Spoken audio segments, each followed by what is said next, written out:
असारको हिलो र जीवनको गीत गैरी खोला पाँच मलुका यो म जन्मेको सुन्दर गाउँमा बिहानको घाम नझुल्किँदै ढुङ्गा र माटोले बनेका घरका छाना बर्सेरी जस्तै असारको पानी छापिँदै थियो।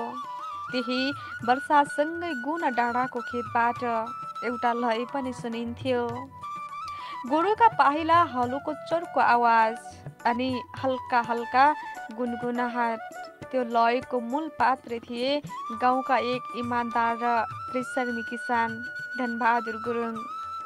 धनेबा भनेर चिनिन्थ्यो सबै गाउँलेहरूले। उमेरले 70 टेकेका थिए तर काम गर्ने जोस अहिलेका जवानलाई पनि जित्थे। गोठमा काली र गोरी नामका गोरु थिए जो उनी जस्तै बुढा तर निकै विश्वासी थिए। सधैँ चाहिँ असार 17 गतेको बिहान उनी हलो काँधमा बोकेर खेततिर लागे। गुना डाँडा त्यो उही पुरानो तर अझै हरियाली उमार्ने माटो। असार नरोपी साउन के खाइन्छ। बुवाले भनेको वाक्य आज पनि धनेबाको कानमा गुन्जिरहन्छ।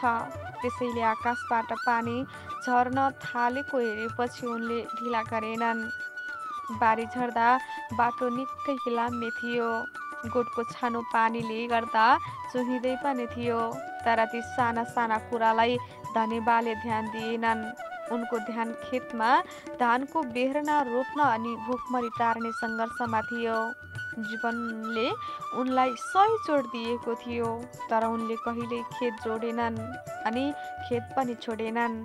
खेतमा हलो जोत्दै गर्दा गोरुहरू बिस्तारै अघि बढ्थे। धनेबा हलो समातेर सिधा रेखा तान्थे। पाखुराबाट पसिना बग्थ्यो। खुट्टा हिलोमा गाडिँदै गयो तर उनको मुहारमा थकाइ थिएन बरु एउटा गर्व थियो। म माटोमा रमाउँछु, यही माटोले पो त मलाई बचाइदिएको छ, आफू भित्रभित्रै भन्थे। उनको सासू श्रीमती छोरीहरू छेउमा बेर्ना सङ्घाल्दै थिए। खेतभित्रको जीवन रमाइलो लाग्दैन अरूलाई तर विकासका लागि यो त्यस्तो मन्दिर थियो जहाँ उनी हर दिन पूजा गर्न आउँथे। एकपटक छोराले सहरबाट फोन गरेको थियो, बा अब जोत्ने मेसिन आइसक्यो, हलो गोरुको काम सकियो, आउनु सहर आराम गर्नुहोस्। तर धनेबा हाँसे, बाबु म त खेत नजोतेर के गर्छु र, म त हिलोमै जीवन खोज्ने मान्छे। उनको लागि खेत केवल अन्न उमार्ने थलो थिएन, त्यो आत्मसम्मान कर्म र इतिहासको हिस्सा